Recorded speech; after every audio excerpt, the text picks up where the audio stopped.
Okay, so today we've got this new Friedman IR-D Preamp Pedal. I just picked this up a couple weeks ago, and if you've been a viewer of my channel, you know I usually work kind of in the digital realm. I've got a Quad Cortex, a Nano Cortex, a Tone X, kind of those kind of devices. So today when we look at this pedal, we're going to look at it from that lens, the standalone. What kind of tones can I get out of this without using it as a preamp in front of a regular amp? We're going to use it in terms of a digital device, direct tones, and see what we can get out of it. So if you're not familiar with this pedal, this one is based on the Friedman Dirty Shirley, which is kind of a, I think, 60s Marshall kind of tone. So not super high gain. There's some gain to be had on this, and we'll hear that, but it's really more of a plexi kind of tone, obviously with a Friedman spin on it. And since the Dirty Shirley is a single channel amp, this preamp, even though it has two channels, really both channels are exactly the same. Unlike the RX that has two different types of channels, one that's kind of more clean and lower gain and one that's higher gain lead kind of stuff, both channels here are exactly the same. So you can dial them up, one clean, one crunchy. That's the way I've been using it. And each channel has its own boost and the exact same controls. And we're going to check those out in a second. In terms of connectivity, I'll put a diagram up here on the screen. So obviously you've got an output. You do have an effects loop. It's mono only, so a single send, a single return. You have a balanced out, a headphone out, a MIDI input, so you can control this with MIDI, and we'll talk about that in a little bit. You have USB out. Now, one thing I'll say is the USB is only for using the software with it. This device will not act kind of as its own interface. If you want to record this direct, like we're going to do today, you have to run it through a separate device to be the interface. And then you've got your power here. On the side, you've got two dials here that lets you control the amount of gain that the boost adds. So let's talk about that for a second. So if we start with the big dials, the first two are volume dials. This one here, the second one in, is kind of the base volume for each channel. And this isn't volume like master volume on an amp. It doesn't control the tone at all. It's really just about level. And then this one over here is the level for the boost. So when you engage the boost, you're triggering this level and this dial doesn't do anything, and vice versa. When the boost is off, this dial doesn't do anything and it's using this dial. So that allows you to set the volume on the boost function for each channel. Now, like I said, the controls on this side allow you to add some gain there. So your boost could be a perfectly clean boost, meaning it's not adding any more gain. All it's doing is pushing volume. Or your boost can add extra gain as well as volume. Or you could even keep the volume the same and just be adding gain. So that gives you a lot of flexibility when you're engaging the boost. And then obviously you've got treble, mid, and bass controls, and then you've got your gain over here. So those are the main controls. And one thing I'll say is everything that's controlled by dials, you can only control from the device itself. So the software we're going to see in a minute, or the MIDI signals you can send into it, you can't control any of these settings: gain, volume, low, mid, treble. All that is only controlled by these dials. So keep that in mind. In terms of these little switches here, they do a few things. The first one controls what IR you want to use for each channel. And each channel gets 3 distinct IRs that you can use. So the device itself comes with 13 IRs pre-installed. You can upload your own IRs to it. And then for each channel, you can have 3 to select from. And they don't have to be the same 3. So the 3 you load into channel 1 could be completely different than the 3 you load in for channel 2. Over here, the first switch you have is a bright, tight switch. This allows you to kind of tighten up the lows and maybe boost a little treble. And that's great for when you're using humbuckers. The last switch is a gain structure. And so there's 3 different gain structures, kind of a low, mid, and high. And this allows a lot of flexibility as to what each channel is doing. So by using that, you can really drive much more gain, or you can keep it pretty clean. So one thing I will say is even on its cleanest settings, this pedal does not have a lot of clean headroom. And we'll hear that when we pair this with an overdrive pedal. When we start boosting the level of the overdrive pedal, the volume really doesn't go up much at all. It's really just adding gain. So keep that in mind. Even in its cleanest, this is not going to give you tons of headroom. So if you're looking for like really pristine Fender kind of cleans, this is not it. This is kind of a Marshall style amp. I mean, this has real tubes in it. It's a replica of the preamp section of the Dirty Shirley, so it's going to behave just like that amp. So keep that in mind too. It's not a super clean platform, but it has great kind of cleanish tones and a kind of edge or breakup kind of tones. They work really well. And because of the separate volume controls on each channel, even if you have the gain down quite a bit, you can turn that volume up and you can boost the levels. So speaking of levels, I will also say that the level coming out of the balanced out in general is a pretty low level. It's basically just a line level coming out. So, when I first got this, one of the things I did was I pushed the balance out into one of my studio monitors just to hear it, and the volume was super low. So that's something else to keep in mind. I find I really need to run it through another device, which I kind of have to do anyway because I need an interface. So what I'm doing is when we hear this today, I'm actually going to run it into my Nano Cortex as an interface and do an output to my studio monitors, but I'm entirely running kind of the gain and the amp and the IRs from this device. So let's go ahead and plug this in and just check out some tones. Before we do that, just a quick reminder, hit the like button, maybe leave a comment. Those things really help small channels like mine. Consider subscribing if you like some of the content you're seeing. And if you're interested in picking up the IR-D pedal, there's a Sweetwater affiliate link in the description. So let's go ahead and plug this in and get started. Okay, so you can see we've got it hooked up here. And let me explain how I've got it connected. So I do have an overdrive pedal in front of the IR-D. It's not turned on right now. We'll get to this later and hear how it interacts with this. And then I'm running into the IR-D. That's this input here. And then I do have the USB connected to the computer, so later we can use the software.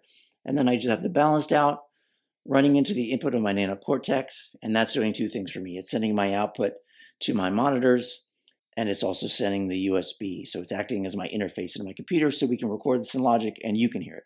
So right now my program on the Nano Cortex isn't doing anything except pushing the volume a little bit. I do find that for it to be the interface, I need to push the level by about 8 dB in order for it to feel right. And so here's the amp, and I'm on channel 1.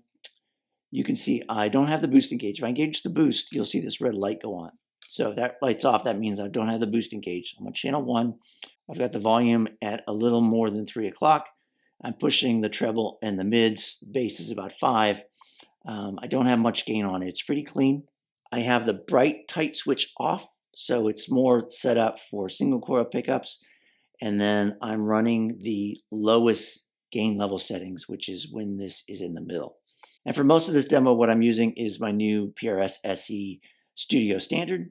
And so it's basically an HSS guitar. Right now we're on the neck, and it's a single coil pickup, and it sounds like this.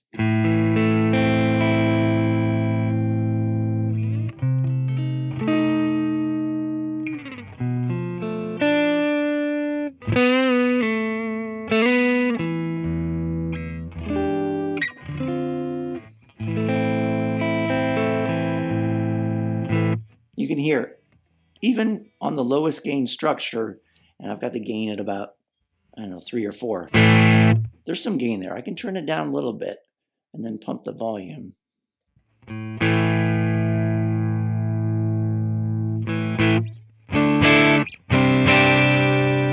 Even with that, you get a little bit of breakups. So like I said, this amp does not have tons of headroom. If you're looking for kind of a pure, clean amp, this one's probably not for you. I think the IRX channel 1 might have a little more headroom if you want it. Obviously, there's the new Tone King pedal that's very similar to this. That'll give you probably better cleans. Not that these are bad sounding cleans, but they're a little bit of a gritty clean.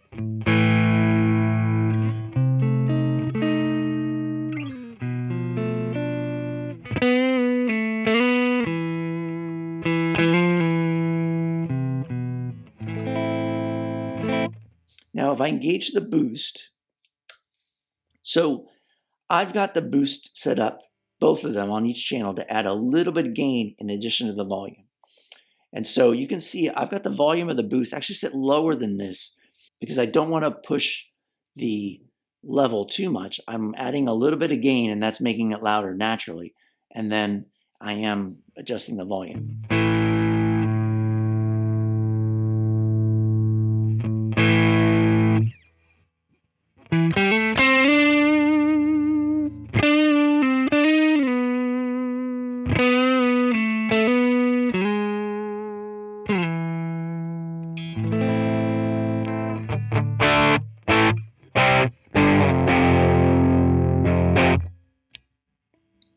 And so obviously the tones you're going to get from this are going to depend quite a bit on what IR you use. So for that tone, I'm actually using an IR that I loaded. That's a Fender 2x12 cabinet.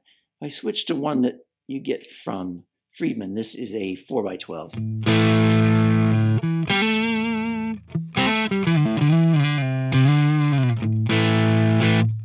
So I haven't gone through all 13 IRs that Friedman sends with the device.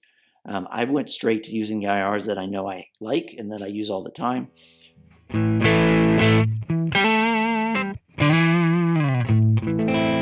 I'm getting really great results out of it. So let's go ahead and play around a little bit. I'm going to turn the boost off. So let's go ahead and go through the different gain stages. So again, that's the lowest gain level. Right now I'm on the bridge pickup. If I go to the medium gain stage,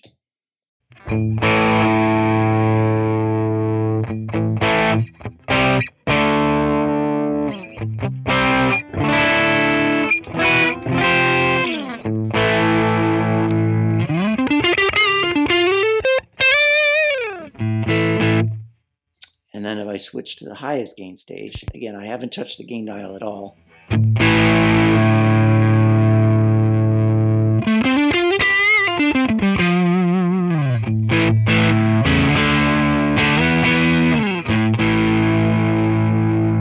You can hear it. It's not overly dramatic, but there's a noticeable difference in the gain that you're getting. And so if we want to see how much gain we can get, if I crank the highest gain stage as far as it goes, and let's go ahead and reduce the treble a little bit.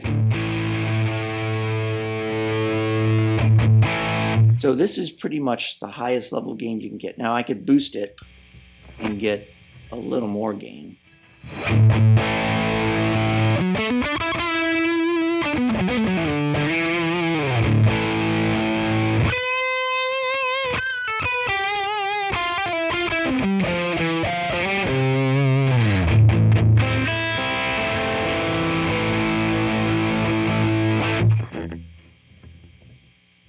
Now, if I went back to the lowest gain stage,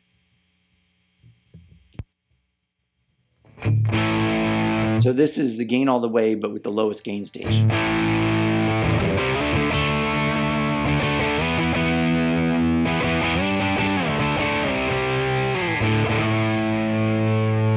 Back to the highest. Now, if we go to the bright tight switch, so this is cutting off some of the low end and tightening things up.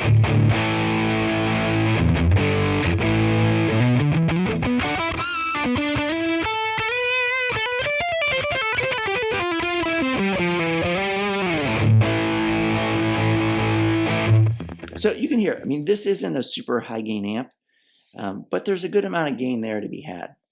So let's go ahead and set it back.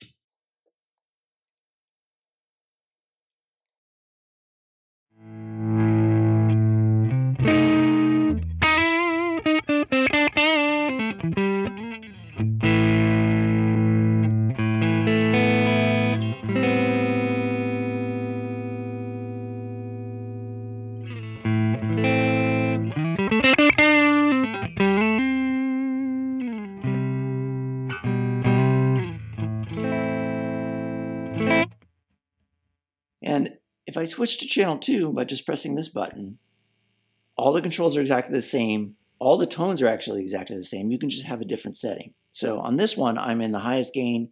I've got the tight on. I'm using a different cab. Again, this is a Marshall 4x12 that I uploaded. And it sounds like this.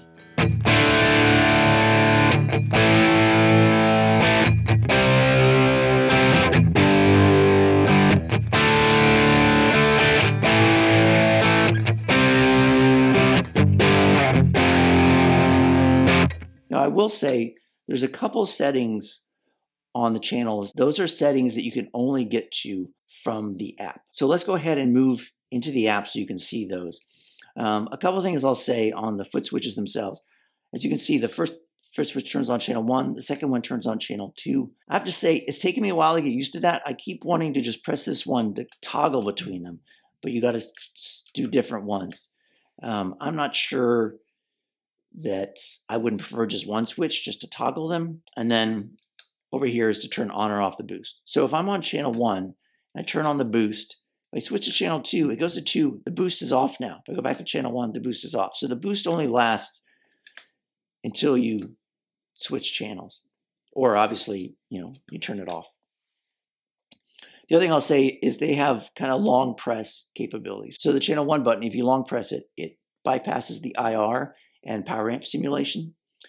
Channel 2, if you long press it, it bypasses the effects loop. So let's go ahead and fire up the app on the computer so we can see it. Okay, so here I am. I've got the app open. And one of the things I want to reiterate, everything that's controlled by these knobs, you can see I can't interact with these knobs in the app.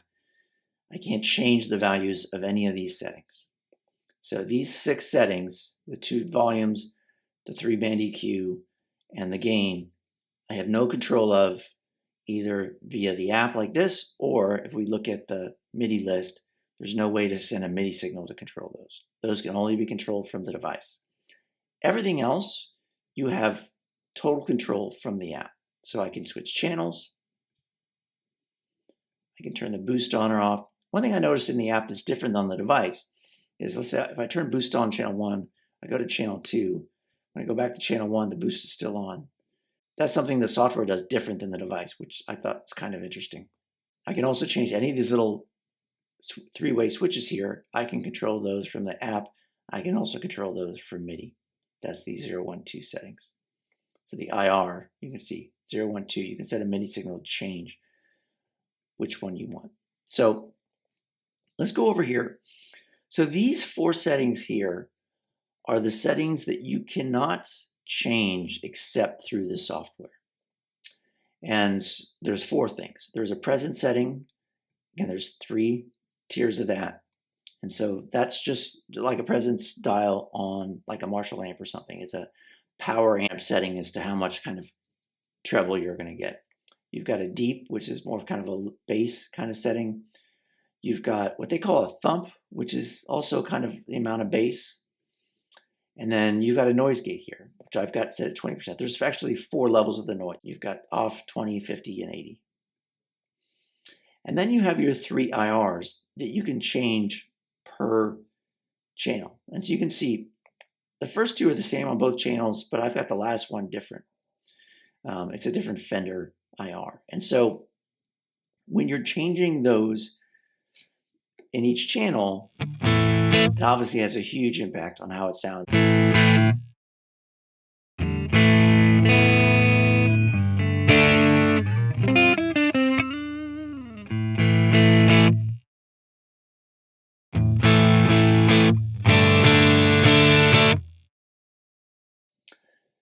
Now, if you hit the little plus, it lets you scroll. Here, I'm going to turn off Audition so we can scroll a little faster. It lets you scroll through all the IRs that Friedman has included on the device. Like I said, there's 13 of them. So you have all of these. And if you turn on the Audition, every time you change it, it's going to change that setting.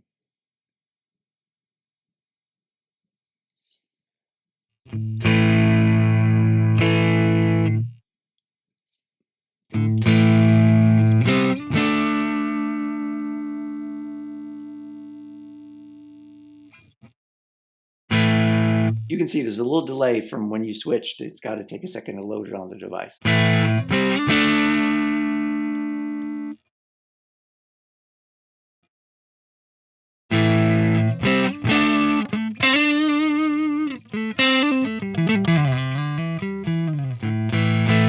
And so the other thing you can do is you hit this folder, it allows you to pick from ones that are on your computer. So this is all the IRs I have. Most of these came from Amalgam. You know, if I wanted to, I could switch to a different Fender one. It takes a second.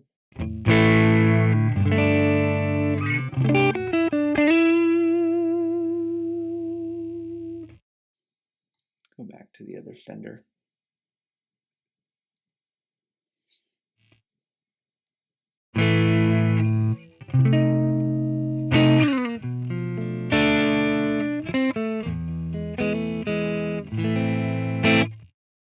So you've got kind of an infinite amount of IRs you can use for this. Like I said, I pulled in the IRs that I know that I use all the time that I like, but the Friedman ones are pretty good as well. The other thing I'll mention on the MIDI, like I said, these are the messages that you can send and what they do.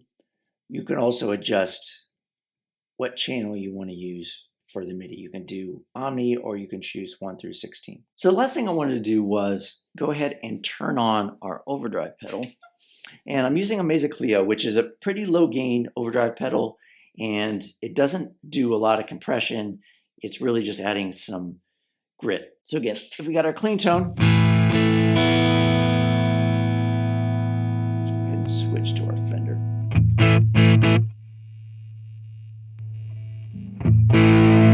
You can hear kind of what the overdrive pedal is at. I've got it pretty dark because I want it to kind of warm up when we go to the kind of heavier stuff.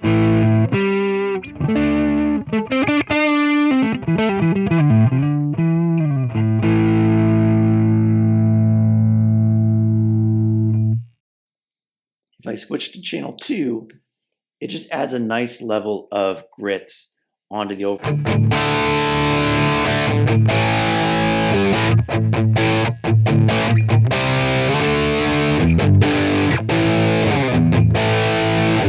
Again, if I turn off the overdrive, you can hear it's got a lot more top end, but this is warming it up, thickening it up a little bit.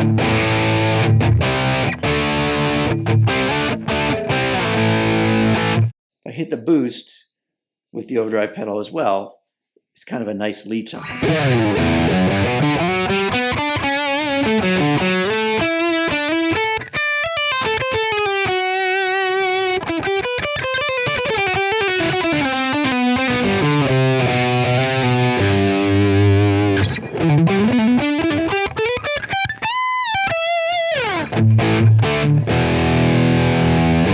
And then the other thing I want to do is, I mentioned, the pedal doesn't have a lot of headroom. If I go ahead and drive the level of the overdrive pedal, you can hear even driving up the level of the pedal, you're not getting much more volume.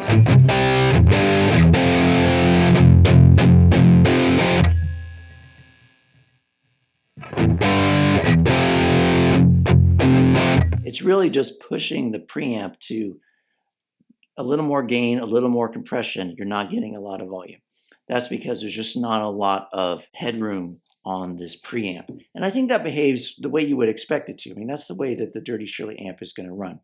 If you're running the gain on the Dirty Shirley amp at like 4 or 5, you're not getting tons of extra headroom. It's starting to distort, it's starting to overdrive, and that's what you're going to get. So something to keep in mind. If you're looking for tons of headroom, this may not be the preamp pedal for you. But it's really great sounding thing, especially, this kind of drive really works well with this single coil in the neck.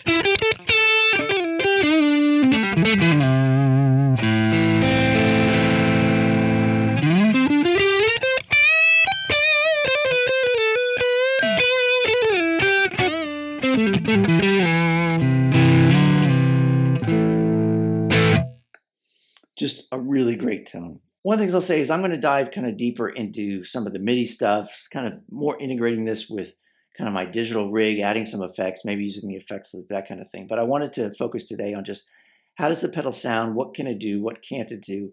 Overall, I think it's a super great device. If you want this kind of tone, it sounds great. To me, the biggest drawbacks I would have is, it doesn't really have tons of headroom.